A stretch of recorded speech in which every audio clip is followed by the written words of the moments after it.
Significant changes are planned for one of Maple Grove's largest employers. Pharmaceutical company Upsher-Smith is planning a 300,000-foot expansion to its headquarters off Interstate 494. The addition will be used for manufacturing. The company's last expansion at the Maple Grove campus happened back in 2012. The plans will be presented to the Maple Grove City Council on Monday. Now at the state capitol, a celebration of the State Patrol, one that was traced back to Brooklyn Center's most prominent pioneer. The legacy of Earl Brown lives on to this day. This past weekend, the State Patrol celebrated its 90th anniversary. Earl Brown was the first chief back in 1929. During that time, the agency was called the Minnesota Highway Patrol. And as you can see by the vehicles, the organization has evolved.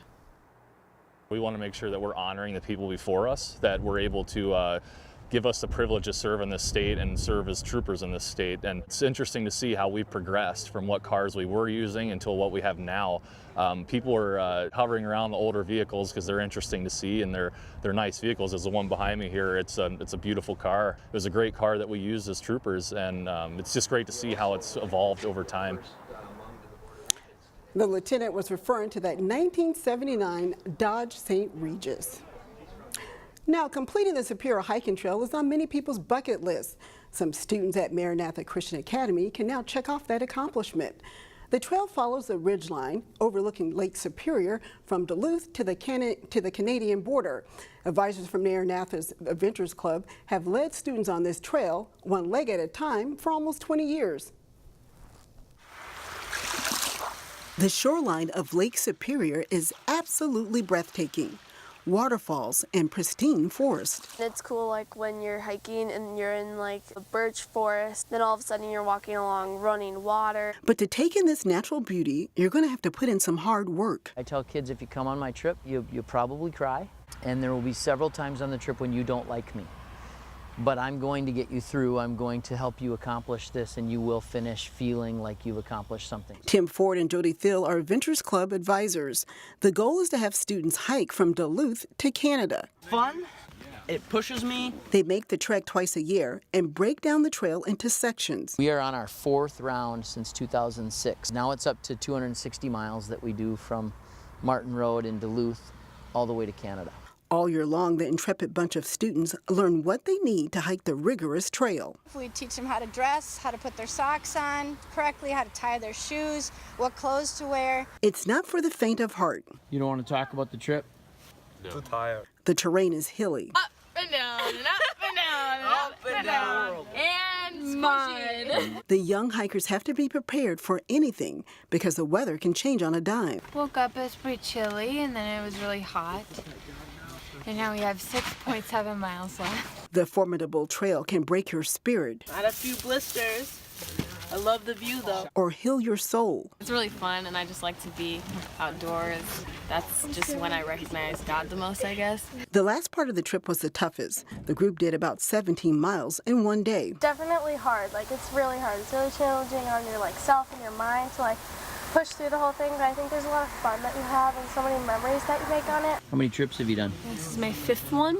Students learn more about themselves and others. Like, we just don't talk at all. It's so boring. We just create those bonds on the trail. Discovering what it's like to go up against Mother Nature and win. When I go on the trips, I feel like a different person because you're away from everything and you're becoming a stronger version of yourself. Yeah, that day for sure. They also learn a skill that's not exactly found in a backpack. They feel confident. They know they did something that was way out of their comfort zone, and it was fun. Some of the students have completed the whole trail, an experience they'll remember for the rest of their lives. It's one of my biggest accomplishments, honestly, because we've gone through so many trips with bad weather or super hard treks on the trails, and it was just an awesome accomplishment for me personally. Over the years, 325 students participated in the hike, and 20 of those students have completed the entire trail. That's an awesome job, guys. Now, the Olympic athlete that you're about to meet knows all about adversity. He recently spoke to students at a Brooklyn Park elementary school. As Meredith Hackler reports, he's encouraging them to push through challenges. With each student's goals hanging above them, second graders at Fair Oaks Elementary prepare to achieve them. This month's subject is leadership. how to be a proper and appropriate leader. If you don't recognize that guy, his name is Andrew Kirka, a U.S. Paralympic alpine skier from Alaska. When the decorated athlete isn't shredding the slopes, he spends his free time encouraging young kids across the country. So they've kind of learned how to dream big and to kind of persevere. If, if I set a goal and I work hard, anything is possible. Philip's class is the only one in the entire state of Minnesota to take part in the Classroom Champions program. It pairs up Olympic and Paralympic athletes with kids from underprivileged backgrounds. You make yourself a leader. I think that is the most important thing here. The Olympians act as role models and give them exercises on how to persevere.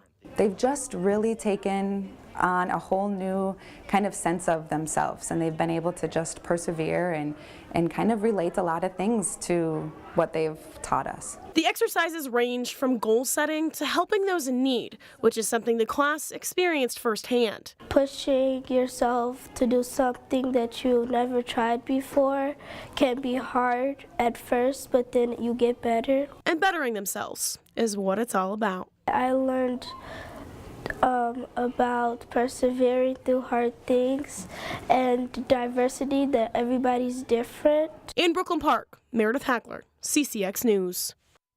Thanks, Meredith. A reminder, you can see all of our stories on our website, ccxmedia.org.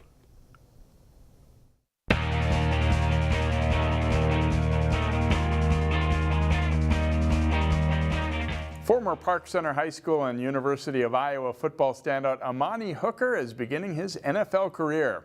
Hooker was selected in the 4th round by the Tennessee Titans with the 116th overall pick. The Titans traded up to select Hooker, a safety who ran a 4.48 40-yard dash at the NFL Combine. We caught up with Hooker before he left for Nashville to settle in for off-season workouts. He talked about the draft experience and being picked by the Titans. Yeah, it was nervous. I was sitting there watching every single pick. I wasn't sure how early they called, so you're just sitting there like, all right, next pick's in, so probably not this team. So you're just looking forward to, which teams you think is going to be and all that stuff. So it was nerve-wracking, but I mean, you got your family there, and it is an exciting time. I was excited because I went on a visit there early or late April, and I got to meet all the staff and got to see my first time being in Nashville. I got to see the city, and it was awesome. I mean, fell in love with the coaches. I mean, they trusted me. Now it's just, getting ready to, learn, get ready to get down there and leave next Thursday, and be exciting to start practicing, on an NFL team, NFL practice facility, and all that stuff. The Titans hold the first of their organized team activity sessions May 20th and 21st. Amani says he'll likely be used as a nickelback and safety. Sarah Burnham was a star golfer at Wayzata High School and Michigan State University. Burnham is now on the LPGA Tour and on Tuesday played in a U.S. Open sectional qualifying tournament at Rush Creek Golf Club. Burnham tied for 11th place, shooting a 2-round total of 153. Only the winning golfer qualified for the Open. Burnham said she played poorly on Tuesday, struggling with her irons, but she was in good spirits after the 36-hole event and looking forward to working on her game at the pro level. It's just the next step, and now being on the pro tour, it's just another step that I'm trying to figure out and learn. I struggled a little bit my freshman year in college, so I got to figure out my game where it needs to be now. Burnham plans to play next in the Pure Silk Championship in Williamsburg, Virginia, starting May 23rd. For the last 13 seasons, Maple Grove and Osseo played their annual regular season softball game on a Friday night at Maple Grove Middle School. That wasn't an option for this year, so the teams moved their game under the lights at Osseo High School. Top of the first inning, Crimson catcher Sophie Culhane knocks a single over third base and into left field. Jade Tomaszek comes in to score, and it's 1-0 Maple Grove. Second inning, and Maddie Doyle grounds to second. She might have beat this one out anyway, but the ball is bobbled, so everyone is safe. Sydney Hockett scores. It's 2-0 Crimson. Osseo gets runners to second and third base with 2 outs in the bottom of the second, but Maple Grove pitcher Ava Dueck gets one of her 9 strikeouts to end the inning and keep it at 2-0. In the top of the third, Dueck leads off, and she lines one that gets out in a hurry, clearing the fence for a home run. It's Dueck's 10th homer of the season, and it puts Maple Grove up 3-0. They had one more run in the 5th, and Dueck throws a shutout as Maple Grove shuts out Osseo 4-0. It's a good battle in the Northwest Suburban Conference girls lacrosse race this spring. Two of the teams looking to be in the hunt for the title met up earlier in the week as Maple Grove hosted Elk River-Zimmerman. Adria Katzian gets to the goal and scores as the Elks take an early 3-1 lead, but the Crimson go on a run. Jersey Baronic to Emily Herdeen. She turns and fires, and it's 4-3 Maple Grove. Herdeen breaks in again, fakes a pass, and then snaps it in for the goal. Late in the first half, it's Herdeen again, scoring her 4th of the half. Maple Grove's up 8-4.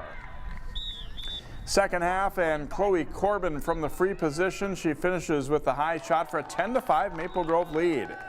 ERZ rallies though. Hallie Johnson makes a run and scores. The Elks cut the lead to 10-8. But Maple Grove gets an insurance goal as Herdeen puts away the rebound of Becky Getch's shot, and the Crimson wins it 11-8. They are 5-1 overall and 5-0 in conference play entering the weekend.